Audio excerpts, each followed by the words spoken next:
Typing.com is an application that students kindergarten through 4th grade use in library and tech time. On tonight's Family Engagement Google Classroom or on the school's website, there is a link that will take you to the student login page for Typing.com, the platform we primarily use. Once you've clicked this link, it will take you to this page. Students log in using their school-issued Google email address, so please click Google. Oftentimes, if your student has not logged in to Typing.com on the device you're using, it will ask your student to click on their name or log in using their school-issued Google email address. If it's a device that the student has used before, it should automatically take them to their Typing homepage. From there, we have a few different options. On the left-hand side of your screen, typing lessons are broken up by degree of difficulty, starting with beginner, moving to intermediate, and finishing in advanced. You also have digital literacy, which is tech readiness, career prep. These are lessons that are geared towards these two topics. Below that, you have a coding essentials, which is basically exercises that prepare students for coding. Below that, there is typing practice, which has a reinforcements lesson and stories. These are fun if students simply just want to type using their entire keyboard. Finally, there's typing practice. This has a lesson that is geared entirely towards keys that the program has noticed is giving students issues. Let's scroll back to the top. The first lesson in the beginner is J, F, and space key. Oftentimes at the beginning of the school year, students are asked to repeat this lesson. The primary reason for this is because it reinstates and refreshes their brain when it comes to the home row position. What that means is that pointer fingers should be on the letter F and the letter J. The fingers beside those the other fingers should fall into line in the same row, with your thumbs resting on the space bar. Students are taught that this is the foundation for typing. They need to sit with a straight back, both hands constantly on the keyboard.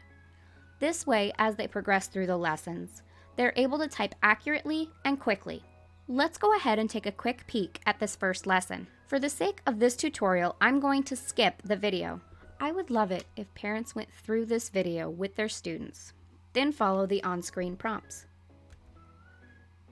At the end of each lesson, it will show students how many stars they earned. It will tell them their words per minute typing, as well as their accuracy. The importance of the stars is that each unit has a set amount of stars that it wishes for students to obtain in order to complete it. For this one, they need to earn 33 stars. So, if students get 3 stars on each lesson, they will reach this goal. Once in a while, as students progress through the lessons, they'll also earn badges, like this one you see at the bottom of my screen. These badges come in all different types, and students often feel quite overjoyed when they get them. Students will progress through the lesson until they complete it. Once students have gotten through lesson after lesson, oftentimes I will ask them to go back and practice on lessons where they did not get 3 out of 3 stars. Students can tell which lesson they didn't achieve this goal on by hovering over these bars down at the bottom. As you can see, when we hover over them, it shows not only the lesson name, but it also shows the words per minute, the average accuracy, the amount of time it took to complete the lesson, and how many stars were earned.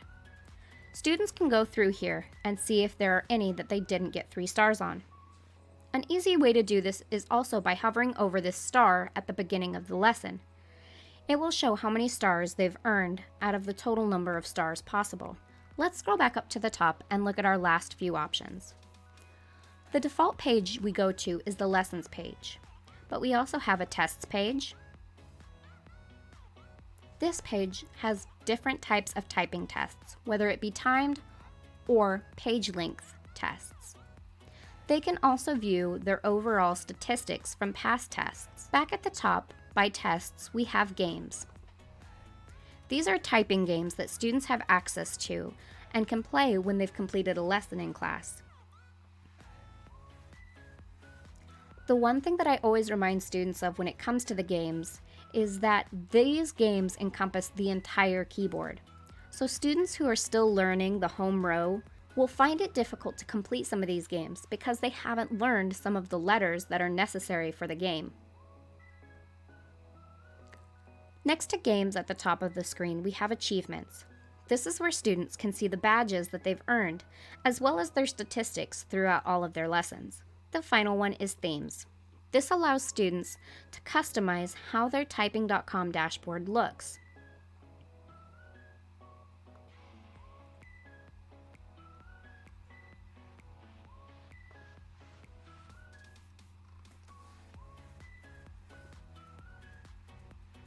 Typing.com is a very useful tool to help build a student's speed, accuracy, and overall proficiency in typing. The important thing that I always remind students, though, is that they continue to not only sit in an upright position, but that they remember their home row position. I hope you found this helpful and useful. Enjoy!